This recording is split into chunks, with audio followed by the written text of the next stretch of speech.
Joining us now is Oji Okpe with stories trending around the world. Ojinika, it's good to see you. Good morning, Dr. Abati. How are you? It's good to see you too. How are you? I'm good. You look nice in your navy wear matching today, finally. Good morning to you. Yes, we are.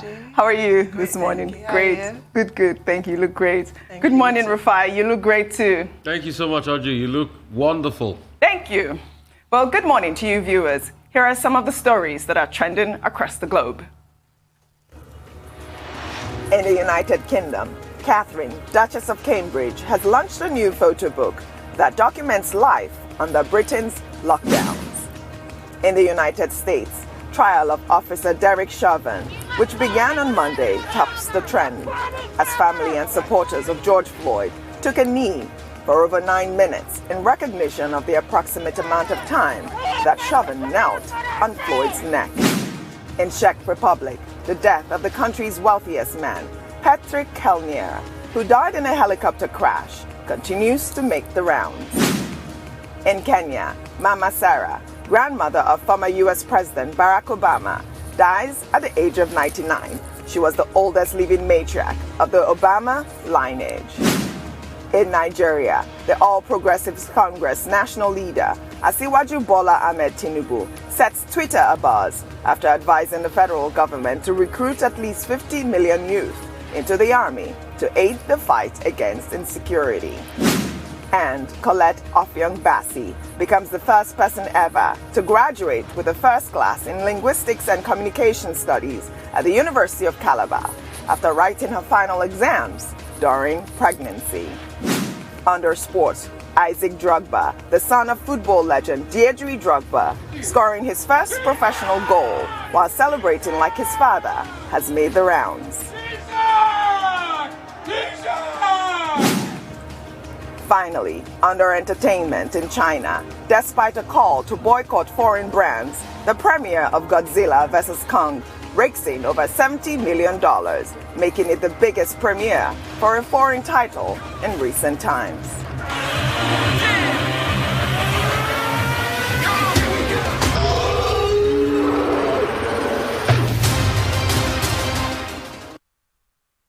Tindu, I saw you shaking. I cannot wait.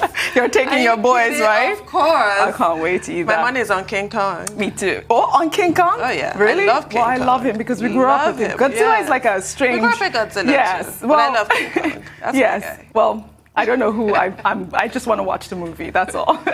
Well, let's begin what's trending in Nigeria. Vice-President Yemi Osibanjo is the latest to caution Nigerians calling for secession to have a rethink while delivering his speech virtually at the 12th Colloquium in commemoration of Bola Ahmed Tinubu's 69th birthday in Kano State. He said, if Nigeria does break up, those seeking to travel to places like Kano State may need a visa. Let's take a quick listen. For the purveyors of breaking up into small components, into small countries, perhaps they should be reminded that we would not have been able to accept Governor Ganduje's offer to come to Kano at short notice, since we would all have needed visas to come to Kano.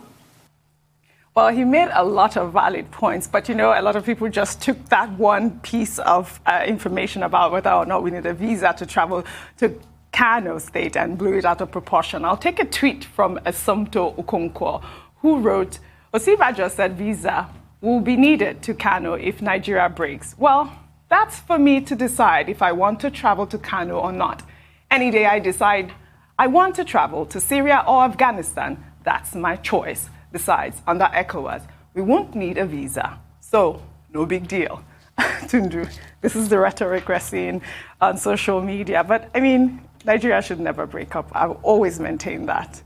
I completely agree with you, but I just cannot believe that anybody is taking the Vice President's comments seriously. That was clearly tongue-in-cheek. That was a moment of humor in his speech. Of course he was joking. He's a professor of law. He knows about the ECOWAS protocol. Yeah. It's like 40 years old. It wasn't just yesterday. He has gotten the memo. And if at all we ever need a visa to Kano, it will be visa on arrival. I mean, since we're all brothers and sisters in some way, of course he was joking. And much ado about nothing. I know. Dr. Abasi. Well, I think that, you know, what the Vice President was talking about was consistent with the theme of that colloquium in honor of Asiwaju Bola Ahmed Tinubu. And you see that one speaker after another, the president, the vice president, Asiwaju Bola Ahmed Tinubu himself and others, talked about the need to keep Nigeria united. And that's the kind of statement that leaders should make. It's just typical, statesmanship to say, look, it's better to keep Nigeria together. I do not imagine that any political leader that is in office will go to an event and go there and say Nigeria should break up under his or her watch. And as vice president of Nigeria, he was stressing the point that, look, we are all better together than to separate. Now, the Bola Ahmed Tinubu Colloquium had been held in other parts of the country, specifically Lagos and Abuja. And now, for the first time, it's been taken to Kano. And the vice president was saying more or less that, look, Governor Ganduje could extend the invitation that people should come to Kano to honor the national leader of the APC, simply because we're together. If we're no longer together, Kano will probably be in another country. You will need to go through border protocols. You will at least, even if it is under the ECOWAS protocol, which it will be, you will at least present a passport, to be allowed across the border. So it's just a way of responding to a secession. All these talks about secession. And I was talking about a new tribe, well, I don't like that word tribe, it's colonial, but a new community of, Nigerians who operate more as professionals, as people who are committed to achievement and excellence. And he talked about justice. He talked about integration. But the point I made earlier is that, look, it's not enough for political leaders to just say, oh, Nigeria is indivisible, is indissoluble, the sovereignty of Nigeria is sacrosanct. They must, in their conduct, in what they do, in their contributions, ensure that that enabling environment is provided for the average Nigerian to be proud. In the same manner, you see an American and he will tell you, I'm an American. Now, we have reached a point now when many Nigerians are not proud to say that they are Nigerians. That's the rhetoric. You see some of them, they will say, no, I live in Canada. I'm a Canadian, Nigerian. Oh, they will mention Canada first. Oh, dear. Or they will say, no, I'm a British Nigerian. But many other people in other parts of the world, when you meet them, they will tell you, I'm a Malaysian, I'm Indian, I'm this, because they are proud of their own identity. The conversation is about what people are saying. A nation does not exist just because leaders make rhetorical statements. A nation exists, the people have a sense of identification and identity and belonging and ownership because they have had leaders who have been able to, emphasize those things that bind the people together rather than those things that divide them. I'm going to take you on that, Dr. Abati. Let me just say this real quick. If you are giving jollof rice to terrorists and bandits, on that note, I'll tell you what President Muhammadu Buhari said. Okay. In the meantime, President Buhari has also reacted to those calling for secession. He says Nigeria are stronger together than apart and has appealed to everyone to play their part in building a greater Nigeria. Let's take a listen. Despite occasional inter-ethnic tensions in our national history, it seems to me that we have all agreed on one point, that notwithstanding our diversity of ethnicity, culture, language, and religion, Nigerians are better together, even stronger together. Rufai, Nigerians are better together, stronger together. Our leader has spoken. Together, but we need to have more conversations, like I keep insisting. And those conversations are germane to the furtherance of our country and how our country will work for all. Those are the conversations we should have. Dr. Abati was talking about why Americans are so proud of America. Because they know America will always be there for them. Just like what happened. COVID came, economic downturn. The first thing Joe Biden did do when he got into power was to ensure that the stimulus package of $1.9 trillion was passed. Trump too did the same. Despite the fact that Trump had his own shenanigan, the welfare of the American people came first to him. It is the way Americans have resolved to live. And it didn't start now. Look at when they had the recession back in the days. See what Roosevelt did with a New Deal. Brought about a massive spending to increase the economic viability of Americans and help the people in that country. Why they are proud of their country is because they know their country will stand for them. I remember I was in America the other day. A neighbor close to me put up an American flag in front of his house. Came out and said, God bless America. He sees American soldiers. He salutes them because he knows his country will stand for him. So it's not just word of mouth to say people should be patriotic. Nigeria should start standing for its people. Once Nigeria stands for its people and the leadership does what is right to help Nigeria stand for its people, be there for its people, then they start to respect and honor and love their country. Look at what happened. We've had bandits take over our children 2 weeks from the forestry school in Kaduna. We've not brought them out. The governor says not negotiating. See what happened. An American on the border at Niger just had some goats and he had some orange trees and he stayed in a hut. He was attacked by this same bandit. The American brought the full might of the American Marine and they went in there and they quashed the bandits. And guess what? During the campaign, Donald Trump said, we brought our man back home. Right. And guess what Americans did? They roar. Nigerians want to honor their country, but the government should do its part. And when they do their part, we will celebrate them. We'll get excited. We'll get excited. And that's the kind of country we want. We want a country where the people know that the government fight for them. We keep talking about our country, and this is the problem for me. We run our country down. It gets on my nerves, quite frankly. There are issues everywhere in the world, and the point of Nigeria is that we are a work in progress, and we will get there. It's just that the leadership does need to lead. Now, my point about the Vice President and that moment of levity in his speech is separate from what President Buhari said. He keeps repeating how we're stronger together, better together. I do agree, but there's some things that must be addressed. There's a sense of inequality, which also exists in America. If not, we will not be having the trial of Derek Chauvin, who knelt on somebody's neck for 9 minutes. Horrendous. So there's some people who are more American than others. Same as here in Nigeria, the perception exists that there's some people who are more Nigerian than others. I'm paraphrasing George Orwell, I'm sure you know that. So it exists in every country. We just need to stop running our country down constantly. Don't we get tired? Good point, Tundu. Well, I think that, on this, I would like to recommend an essay, a famous essay written many years ago by Professor Wole Soyinka, titled, When is a Nation? All right. When can a people, confidently say, oh, I belong to this nation? We're a people under one identity and living together. Until we get to that point, when we can answer many of the questions raised in that timeless piece by Professor Wole Soyinka, who continue to have these doubts about the indissolubility of Nigeria, as they put it. On that note, we're going to go on a short break. And when we come back, What's Trending on the Morning Show will continue. Stay with us.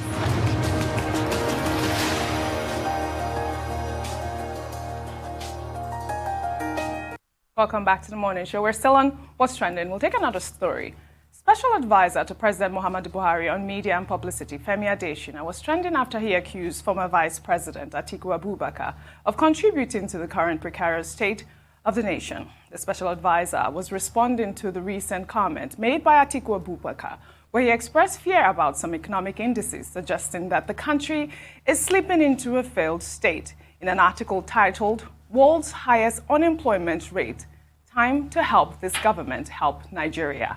Femi Adeshina said the former vice president was in no position to sit in judgment over anybody, as he had failed to move the country forward during his tenure as vice president. He added that Atiku's comment can't be taken as gospel because he's in the opposition.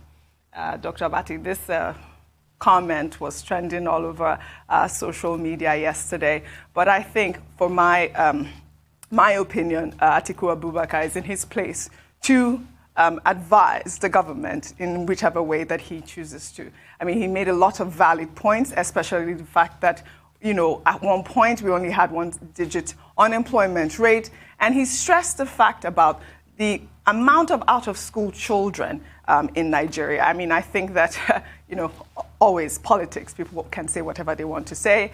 At this point, I think that Atiku Abubakar should be taken seriously because, as we all know, Nigeria is at the brink at this point. The first principle to state is this. Femi Adeshina is spokesperson for the president. And if the president gets attacked by any member of the opposition or anybody at all, he will probably feel obliged to respond and defend the president. Now, it's not just, the former vice president. I think we also must state the point that every Nigerian has the right to make observations about, how the country is being governed.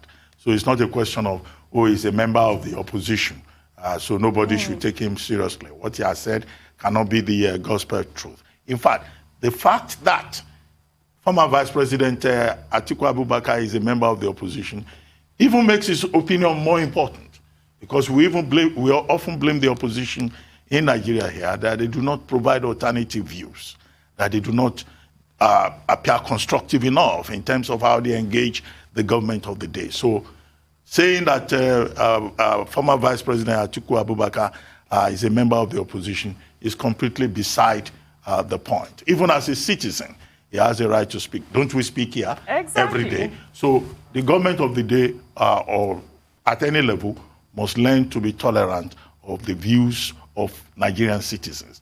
Public opinion being an essential element of the democratic governance process. Having said that, what did former Vice President Atiku Abubakar, what did he say? He was saying that, look, Nigeria needs to be saved. He's saying that Nigeria is already, on the brink of a precipice, and that this government needs to be assisted. And in his own views, he provided certain ideas. He talked about the importance of education. Can anybody argue with that? Whether it's coming from Atiku Abubakar or any other person, is education not important? And he was saying that government needs to invest more in education. Now, he said, look, the unemployment rate in Nigeria, 33.3%, according to Bloomberg, would eventually make Nigeria the country with the highest rate of unemployment in the world. Absolutely. He used the word on the planet Earth. I think that was how he put it. Okay, is it wrong for him to be concerned about unemployment rate in Nigeria and to express an opinion as a citizen, as a concerned citizen? Wasn't it the same issue that the leader of the APC brought up yesterday, and he made a suggestion about how 50 million youths, should be employed and given guns to go and fight bandits in Sambisa Forest? I hope some of those youths will be deployed from his own local government. Okay, so what again did he say? He says, look, the crisis of insecurity is linked to the unemployment rate in Nigeria, because if government does not engage young people, they will become, cannon fodder, they will become easy targets for recruitment by bandits and terrorists. So all of this. Then, of course, he talked about the 1.5 billion rehabilitation of the Port Harcourt refinery. Now, I do not see how, anybody will say, don't listen to him, he's just talking politics. As citizens, we all have a right to be concerned about our country. It's not everything that will have a political coloration. But as for Femi Adeshina, yes, you can understand where he's coming from. He's spokesperson of the president. He has an obligation to defend his boss. And it is not good argument to keep saying all the time that when you people were in government, what did you do? Look, Nigerians voted for the present administration in 2015. They voted again in 2019 so that, they can deliver on their promises. So it's completely beside the point to say when Obasanjo government was there, what did they do? When Yar'Adua was there, okay, you make the difference. And Nigerians will say so and talk about your own achievements. Right. Rufai, before I come to you, we'll take another story in India. The death of a 43-year-old Nigerian national, Leonard Lyeanyi, which sparked a violent protest in West Delhi on Sunday, has made the rounds. Leonard, who was allegedly assaulted by a police officer, was said to have died at a hospital after being lathi-charged by the police. The police, however, has denied the allegations. According to reports, over 100 Nigerians attacked the local police and police personnel, throwing bottles at the hospital where Leonard died. On Sunday, the protesters also attacked officials of the High Commission of Nigeria. While refuting the allegations, the Indian police maintained that the victim was not hit by them and that his medical report showed no external injury on the body. The police also said they had found CCTV footage where the victim could be seen stepping out of an auto rickshaw and sitting near a shop before collapsing and hitting his head on the floor. Rufai, your take on this story. It's very heartbreaking to learn that this type of situation is happening in India. Here we go again, another very sad one coming out of India. But real quickly, I'd like to know the reaction of the Diaspora Commissioner, Vike Dabiri, to this, because this has to be investigated and that man must be, justice must be done. And it has to be said that we shouldn't be losing lives in ways like this. It's quite very hurtful what is coming out of India. That has constantly been the case. Most importantly in areas of, in other parts of the world, like Asia and some other countries like that. So full investigation must be done as regards this. I'd like to see how this will be taken up by Vike Dabiri, that leads the Diaspora Commission, and how engagement can be done with the Indian authorities so we can see how this pans out. But real quickly, I'll say this quickly to the Atiku Abubakar comment. Criticism is the spice and the ingredients of governance, and we need it every time. And nobody should be sad when they are criticized. There is nobody on this earth that has never been criticized. In fact, I call criticism subsidized learning. So if somebody is criticizing you, one way or the other, take the good ones out of it. The other ones that you know might not be the case, then move on from it. It is subsidized learning. And what are the issues this man raised? These are the pertinent issues of today. Just like I can still see the reason why a loss-making entity, when the report was released last year, we're all shocked at the level of loss the NNPC had made with refineries. Then you are still pumping money into a loss-making entity. I can still see the reason. There is no justification. And there's no how you call it for me. You know, there's no justification for it. I can't see the reason why we can't talk about the fact that we have security challenges in the country. And we are talking about it doesn't mean we don't want the country to do well. We all want the country to do well. But we can't keep quiet and just say, oh, everything is well, and it will be well. I want to wake up one day and see, oh, happily ever after. It's all been a fairy tale, but it's not happening. So we need to keep talking. And that's the best way we can get our voices heard and give valuable suggestions sometimes. So I don't see anything wrong if an opposition that ran in the last election is speaking up about these things. In fact, in other countries of the world, they pay people to be in opposition. In England, for instance, we know that it's Her Majesty's opposition. They pay opposition leaders in England.